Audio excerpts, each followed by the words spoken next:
It all started with a book and my friend had called Life Forces, where a girl had mailed in a letter about an astral projection technique that had worked for her. The girl said when she fell asleep with her hand in the air, when her hand hit the bed, it woke her up enough to where she could rotate her astral body 3 times in a 360-degree turn. I did this after I fell asleep with my hand in the air. I was able to climb out of my body and walk down the stairs through the kitchen and out the door onto the back lawn. There, I met a girl that had a fiery red hair who flew down and landed on the grass in front of me. She taught me how to fly without communicating verbally, but with her mind. I tried, but I wasn't able to fly real well, and I landed on stop and go lights around the corner.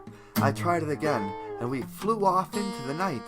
I don't remember anything else, except that right before I woke up, we flew onto the sidewalk together, and a few blocks away I had walked with her back home to the apartment where my family lived.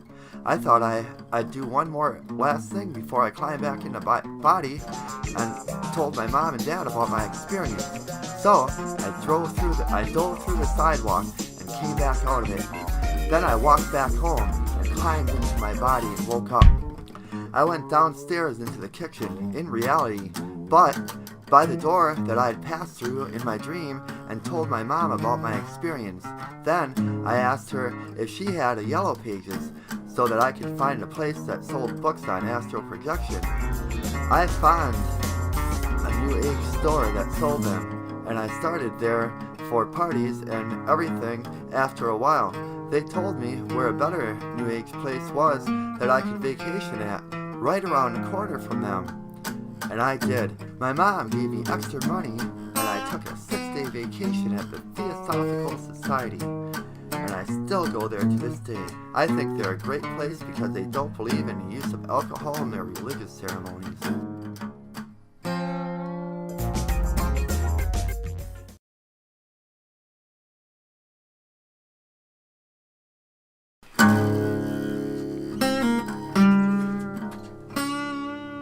I dreamed that I was in hell, and I was the only one there. It was gray and dark, the kind of smoke that would come from dry ice. I was standing outside of a gigantic satanic church, where there was a gigantic upside-down cross above the doors of the church, and upside-down crosses and pentagrams all along the walls of the church. It was like a ghost town, and no matter where I went, I couldn't find anyone there but myself.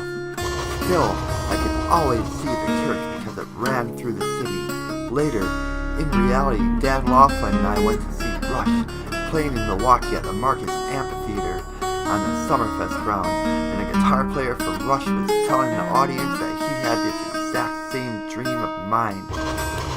And we happened to be there by a strange coincidence. Then, I started having dreams that Lucifer was taking me to concerts, such as the Eric Clapton's Crossroads Guitar Festival, against my will, and calling my cell phone and telling me that I should play the guitar and rock on. And I would see snakes in the trees that represented Lucifer in the woods where I grew up. Some people say that once you enter into hell that you should abandon all hope.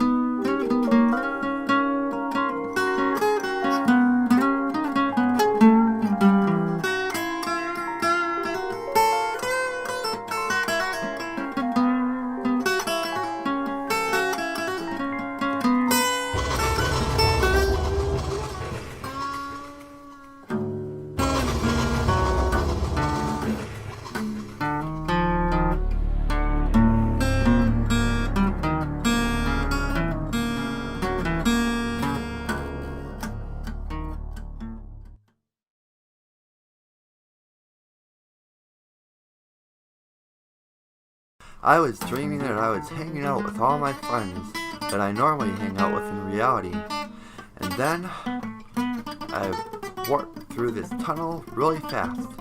When I came out of the tunnel, I landed in heaven, in some water where I went swimming, and everything was so pure and heaven-like that I felt like I was existing inside of an LED screen, like inside of a portable DVD player. When I woke up, it really sucked, because I knew I wasn't in heaven anymore, and I didn't know when or if I would go back. I read in a book that all of my hope of ever making it back to heaven are about zero, and that the ability to distinguish between the quality of life in heaven as opposed to anywhere else, that, in their opinion, I earned and will end in sadness and disappointment when I find that I will never make it back there again.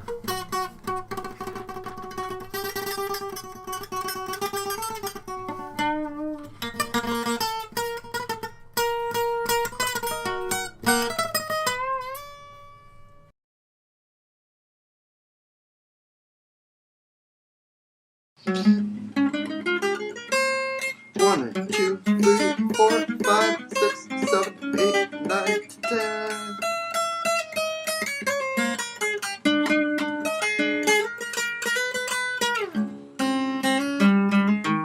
Last night I dreamed that Lucifer called me on my cell phone, and the caller ID was a computer-generated voice that said, "Lucifer's calling me," and he told me to rock on, and hung up. Then the caller ID voice told me that if I'd like to say this message, to dial 1, and actually he said, "Rock on, Mike."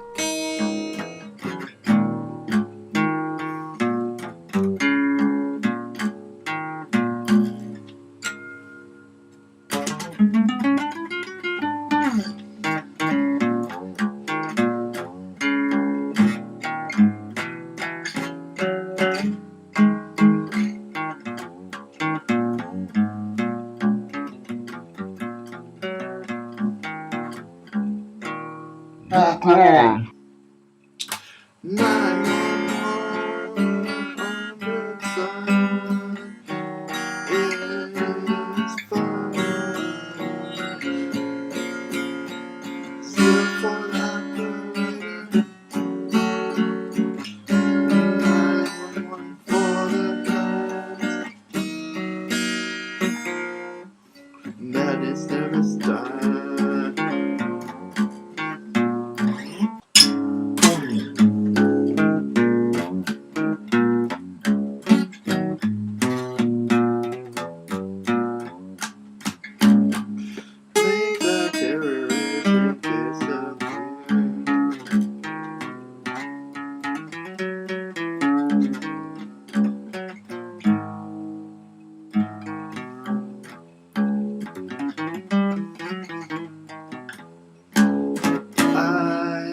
Always had a problem with people who get high at a different time.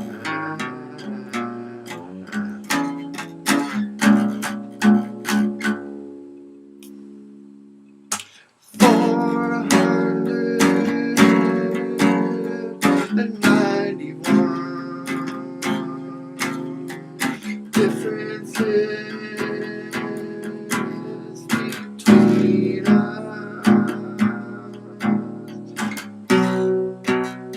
610.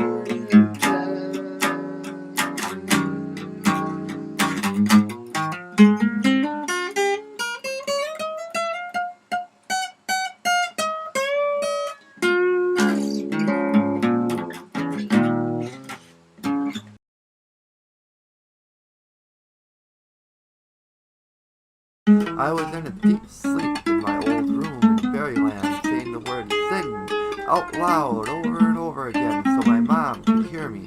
Sing, sing, sing, sing, sing, sing, sing, sing. 'Cause I know how she listens. Sing, sing. There were photographs of people walking in the rain in my room, and the people in them were actually moving, and the rain was raining, and it was raining in my basement too.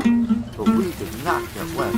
The world's biggest boat is passing through Milwaukee, and Chris Borchardt said that if I wanted to play the guitar really well, I'd get on the world's biggest boat, so I did. I was with Ozzy Osbourne and JP said someone in LA and they were giving me a private show, and I asked Ozzy if they would play The Wizard by Black Sabbath for me, and Ozzy got his harmonica out of his pocket and they played it for me. Then we were on a bus and I fell off the cliff into a big pool of sobbing, but Ozzy and JP played a lot of songs for me before that, so that was okay.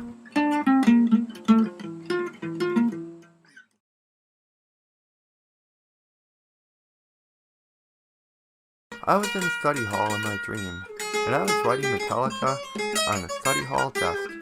All of a sudden I felt the presence of God coming into the room, so I stopped writing on the desk, and then the gates of heaven opened up and God cast his presence on me, and his presence was so strong that my table began to vibrate. But it was only my school desk, not anyone else was in the room. It vibrated so much that my school desk was moving all over the room. Then it stopped. God went away. Everybody in the classroom pulled their school desk up to mine, and they were freaking out and asking me why God chose me to cast his presence upon me and not anybody else. I had another dream where I was walking on the sidewalk on one side of the street, and someone on my side of the street told me that my God Jehovah was across the street waiting for me. So when I ran up to him and ran past him, he said, "Walk past me," in a loud voice, insinuating that you don't run past God, you walk past him.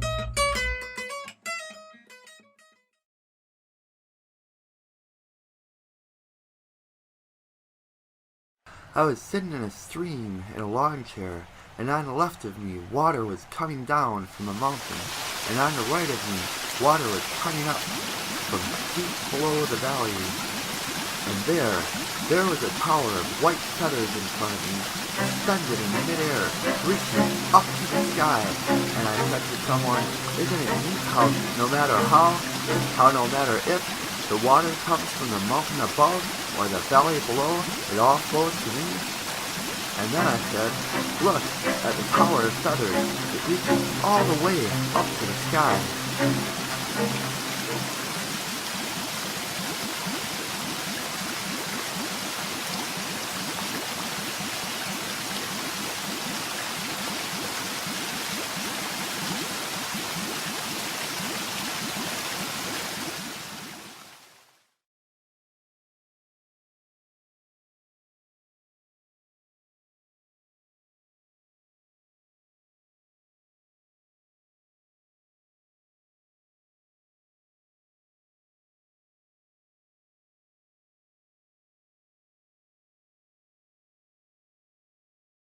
Last night I dreamed that we were at Potawatomi and they only had a few machines left because everybody that owned a part of the Potawatomi money took their money and let Potawatomi slowly close down. Kate and I won a free trip to the moon. When we got there, we were walking with our tour guide and other contestants who had won the trip through the huge moon crater where there were construction workers putting up the new building. Our feet sank into the moon dust in the crater, but it wasn't heavy because it was only moon dust, not mud. Every time I told the tour guide that I thought the moon was weird, he told me to stop making fun of his home planet. When we got out of the crater, we went to a Greek restaurant and ordered a big donut. When we left the restaurant, I pulled out my camera and started taking pictures of the navy blue sky because the planets had started to line up with bright lights in between them, and I could focus well. Also, there was a small planet in the sky that had a fireball circling around it very fast, so I grabbed my camera and took another picture. Then I pulled out my cell phone, but I didn't get cell phone reception on the moon, and I thought to myself, wow, I'm really going to have a lot of messages when I get back to Earth. Also, I dreamed that I had spent the entire night on Mars, and everybody had 3 eyes on Mars, and I dreamed that I was on another planet for the whole night, and I wanted to stay there, but the girl that we lived there told me that told me that it was time to go back to my own planet. I said, what planet is that? She said, well, Earth, of course. I said, no. I said, no. She gave me chocolate till I agreed to go back to Earth. I regretted not asking her what planet I was on. It was very similar to Earth, but everything was called something else, such as trees and grass, etc. were called something else, but it was fun. I am Kate. I wish Kate had been with me.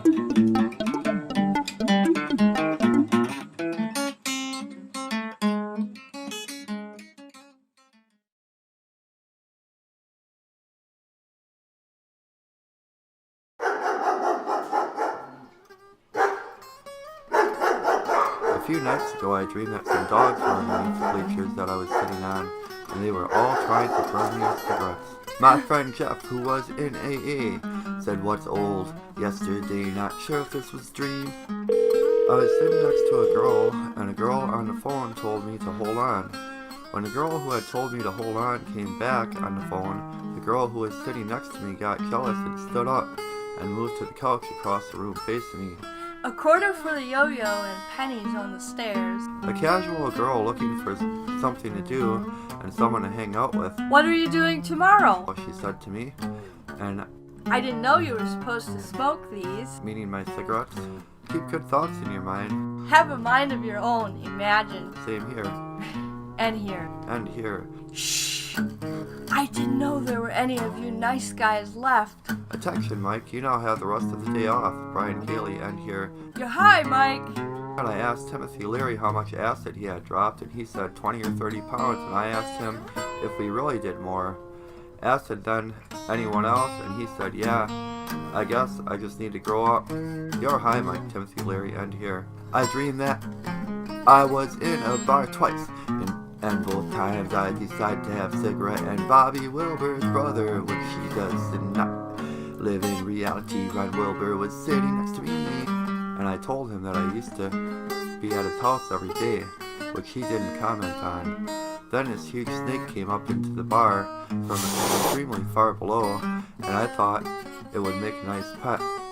Some guy was about to hit Kate in a bar, so I started hitting him because I was trying to protect her. But when I woke up, I was hitting her in reality, in the back of her head. I used to sleepwalk a lot when I was a kid.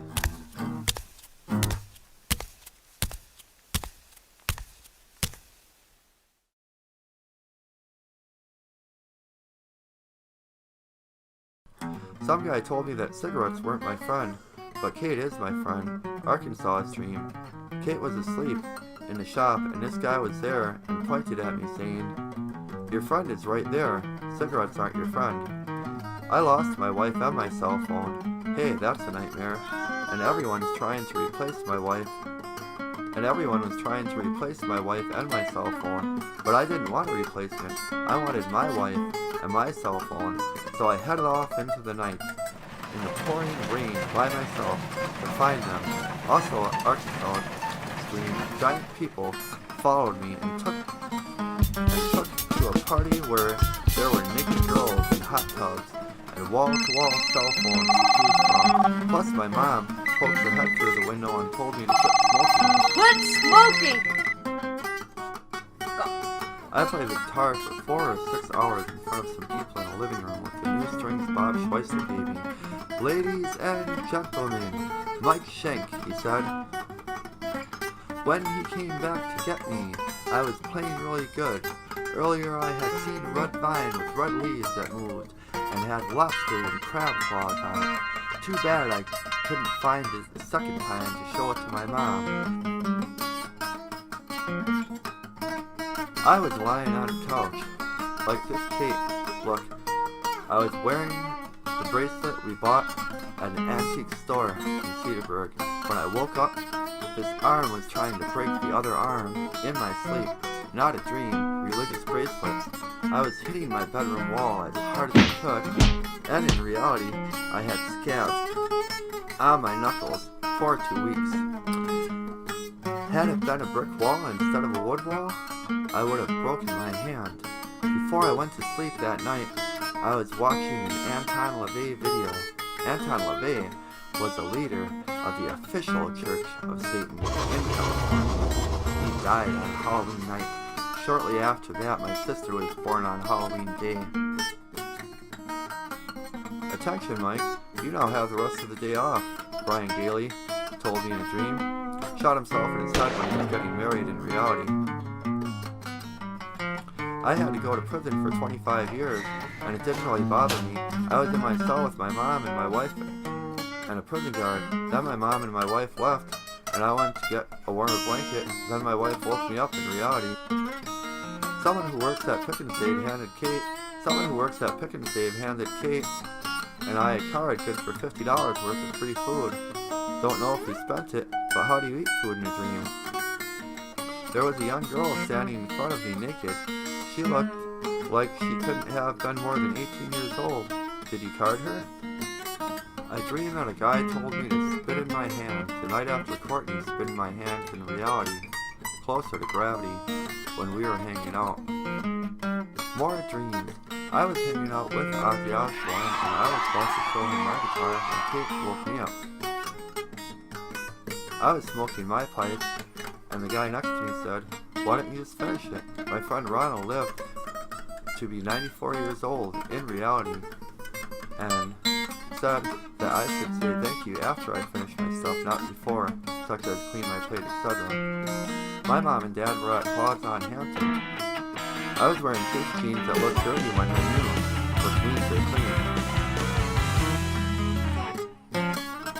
I saw two birds like none I've ever seen before. They looked like cross between cardinals and woodpeckers.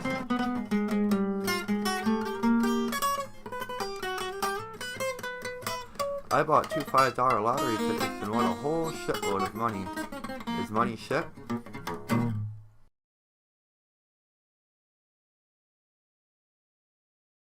There was a game in Albuquerque, and I was with Steve Krause and a blonde dude. I thought that we were going to bail, but then they went into the bar and the game started, and someone asked me what I was doing. He said, "You don't have to play the game, and you could use all of Albuquerque in the game, and people would throw stuff at each other, and Steve's car window got broken on the driver's side. Then I opened the back door of a van and realized that the blonde had died playing the game by getting frozen in the back of the van. The back of the van was filled with ice, and there he was, laying there frozen in the ice. Then someone told me that Steve Krause had died playing the game, and was wondering why I wasn't more upset that Steve was dead. But I was happy because Steve's death gave me a better chance to win the game. Then I came to a point where I had to choose between taking an elevator or going through a square hole in a wall to win the game. So I got into the elevator and thought, oh no, I should have gone through the square hole in the wall. So I got out of the elevator and jumped through the square hole in the wall and won the game. And there were lots of other people in the room who had won the game.